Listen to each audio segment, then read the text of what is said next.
الرحيم جاء الحق وزهق الباطل إن الباطل كان زهوقا صدق الله العظيم।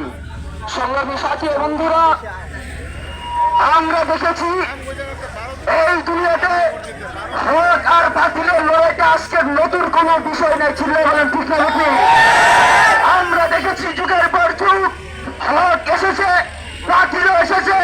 আমরা দেখেছি হযরত মূসা আলাইহিস সালাতু ওয়াস সালাম যখন ছিল ফেরাউনের মাধ্যমে বাতিল এসেছিল, কিন্তু বাতিল টিকে থাকতে পারে নাই। মূসা পয়গম্বরের সামনে, মূসা পয়গম্বরের মাধ্যমে বাতিলের পরিণত বিলুপ্ত হয়েছিল।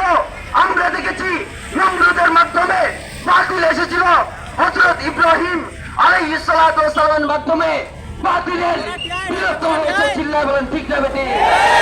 আমরা দেখেছি আবু জাহেল, উতবা, সাইবার মাধ্যমে বাতিল এসেছিল, কিন্তু আমার নবী, আপনার নবী মুহাম্মদুর রাসূলুল্লাহর মাধ্যমে বাতিলের বিলুপ্ত হয়েছে। চিল্লায় বলেন ঠিক না বেটি? মুহতারাম হাজরিন, আমরা লক্ষ্য করে দেখেছি আমার বাংলার জমিনে বাতিল এসেছিল খুনি শেখ হাসিনার মাধ্যমে, কিন্তু এই বাতিল বেশি দিন টিকে থাকতে পারে নাই। উলামায়ে হক্কানির মাধ্যমে এই বাতিল দেশ থেকে চুরের মতো পালাইতে বাধ্য হয়েছে। চিল্লায় বলেন ঠিক? মুহতারাম হাজরিন, আমরা এখন দেখেছি তার চেয়ে বড় বাতিল রূপ ধারণ করেছে সাদিয়ানি পক্ষ যারা, তাদের মাধ্যমে। চিল্লায় বলেন ঠিক না?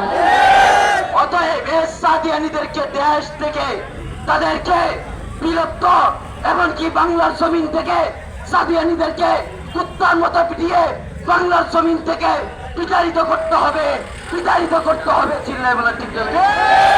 অতএব আমরা আজকের এই সমাবেশ, আমরা ডক্টর ইউনূসের কাছে আবদার হলো, আপনি অনতি বিলম্বে এই সাদিয়ানি সন্ত্রাস গুন্ডাদেরকে বাংলার জমিন থেকে বিতাড়িত করুন, বিতাড়িত করুন। চিল্লায় বলেন ঠিক না বেটি? আলহামদুলিল্লাহি রাব্বিল আলামিন।